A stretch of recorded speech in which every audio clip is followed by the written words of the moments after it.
While I would love to see the 200x, I think we have to kind of keep things in check and not offer too much expectation.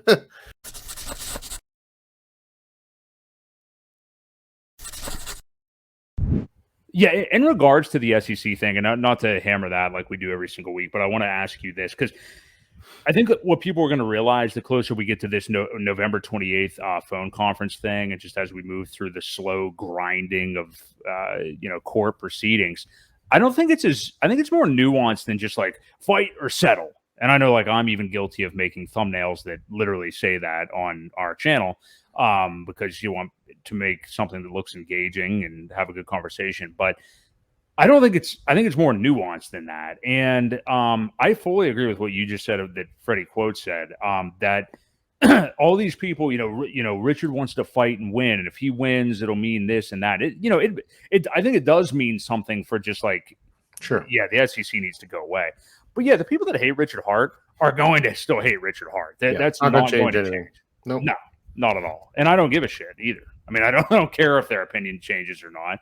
I just, for that reason alone, it doesn't bother me whether he would settle or not. So, well, you know what's funny? I think the fact that they hate him still is more press than if they just said, he's okay, he's an all right guy. Yes, it'd be like me talking about Charles Hoskinson, right? I don't dislike him, but I don't talk about him because I don't really, there's nothing there, right? Where Richard he's a good guy. There's nothing wrong, but we don't talk about him. So even if you like him or don't like him, you probably don't really, unless you're in that Cardano camp, you're not talking a whole lot about him. But I think the engagement that Richard gets, even from the people that don't like him, is still beneficial. So he's getting the best of both sides, the people that love him and the people that don't. I mean, you're in one or the other. I don't think there are many people out there that say, oh, he's an okay guy. Definitely not. I mean? No. And that's why, like, I've said it before. Sami says it too, like how he's the Donald Trump of crypto, which I think is definitely true. Not in like the politics necessarily, just in the nature of, his attitude and stuff like that. And it's so funny what you reminded me with the Hoskinson thing, which is a great comparison because, it's like that idea, like as a guy, you don't ever want a girl like back in the day when we were young dudes, you ask a girl out or something like that. If you ever got like, you're really nice. And, that's like the last thing that you want to hear. Friends, that's kind of that's the Charles Hoskinson dynamic, I think. And I do really like the guy, but he doesn't make you stay up at night thinking about what it would be like to go on a date with him. That's all I'm saying. But you're not like dissecting everything about Charles Hoskinson necessarily. As smart as a guy as he is. So right. But I'm with you 100%. Yeah, keep the negative press coming. I hope these people continue it. Literally, Richard Hart winning. Matter of fact, I think him winning would net them coming out vocally with even more vitriol right away. Like, well, here the SEC had a chance in their mind to correct an actual wrong, and they still lose, or so, screwed it all up, or something. Yeah, like that. They start rooting for the SEC. Yeah.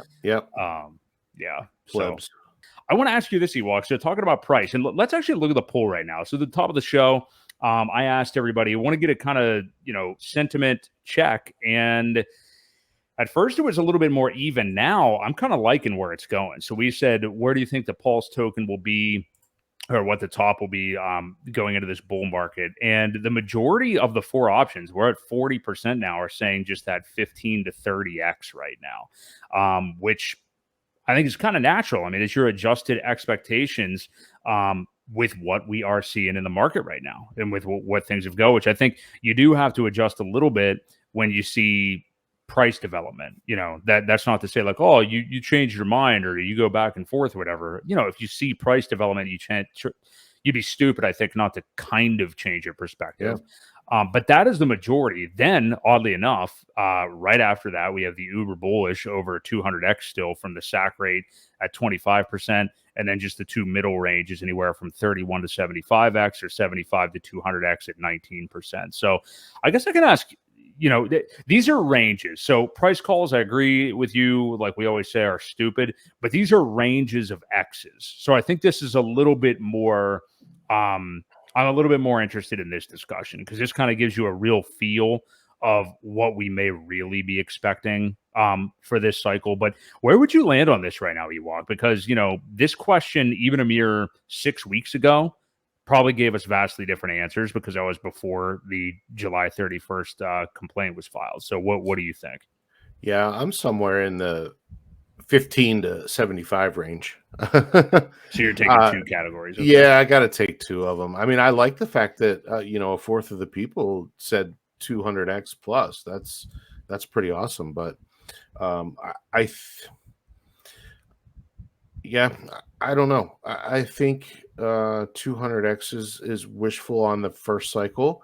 Again, it's going to really depend on the ruling. I think I hate to go back to that, but it really is crucial for it to take off. Now, don't get me wrong. When the rest of the market goes, Pulse has a very good chance of springboarding way ahead of it, especially because we don't have a widely used stable coin to kind of tie it down. You know what I mean? And that's what we have been talking about too, is the reason the price is going down is because everything's tied together.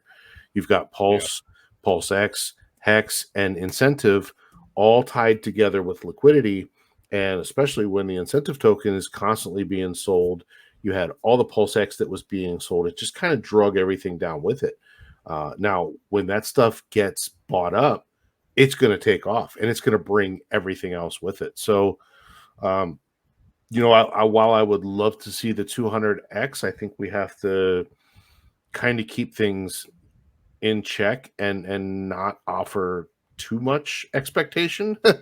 Now, it could very well. I mean, I don't know that we'll get to. So, what's 200x from there? Is that 3 cents from a penny or from the sacrifice? 200x would be.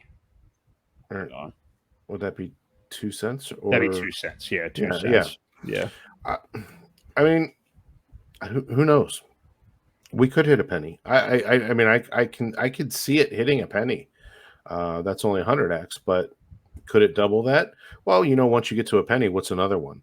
Right. A lot of times, and we dealt with that with the hex price for the longest time, was getting over that initial hurdle of hitting a penny, and then once it did, it moved pennies at a time. So it's the 4-minute mile psyche kind of thing. Yeah, Once you get to a certain level, that it can be broken, and then from there you can really take off.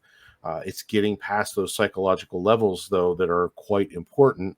And it does take a lot of coins may sell along the way. A lot of people waiting to get profits back. So this one could be a little slower. I think we could, though, top out at a penny, though, on this cycle. I don't know about 2 cents, but I think a penny is definitely, in the cards. Yeah. I could still see it. I mean, in these categories would still go for the 15 to 30x from the SAC rate at this point. But I mean, that's what the majority's thinking now. So I mean, it makes sense that we are thinking that with how low the prices are. So, I think that expectation is also healthy. And frankly, from where we are right now, that's it could be like an 80x or something like that from where we are currently or something. So keep that in mind when you're making your buys right now. That means that's even set in stone, but just keep that in mind with how depressed we are right now. That's why you and I both have kind of felt somewhat of a sense of urgency at buying at these prices, because we can't forget, I mean, it's only been 5 weeks since that SEC announcement. And even then, we had better prices than this for a lot of it. I mean, we had Pulse up at 50% discount off the SAC rate. We haven't been really at that for a little while. Yeah. I want to real quick before I lose it, because I missed it during this conversation about the SEC, but Humberto made a really good point here. He said, I think that the SEC event against our community is an honor that validates how awesome our ecosystem founder and our community are. They only go after the best. That's a sentiment that I have been thinking myself too. Now, granted, I mean, you could say the SEC is going after everything. They're not going after literally everything, just anything that is notable. And if you look at like what they've gone after, now they actually have sued Richard Hart, but in terms of like, just saying random shit that they hope, sticks to a wall, Right. They've looked at like the coin ranking sites and just filed off the top 10 coins and said, oh yeah, they're all securities, whatever. Yeah. They've actually taken action though against Richard Hart. So I do agree with that sentiment. I mean, like, you don't, back to that like negative press thing and all these people like crapping on Hex on Twitter. You are making noise. I know everybody keeps talking about the then they fight you part of the phase. Could be more true than what's happening right now. Yep. I mean, the SEC's biggest opponents lately have been XRP, Uniswap, and Hex. And Richard Hart, so and BlackRock. yeah, right. But I mean, in terms of like specific crypto communities or crypto tokens themselves, but BlackRock too. So, so I agree with that sentiment too.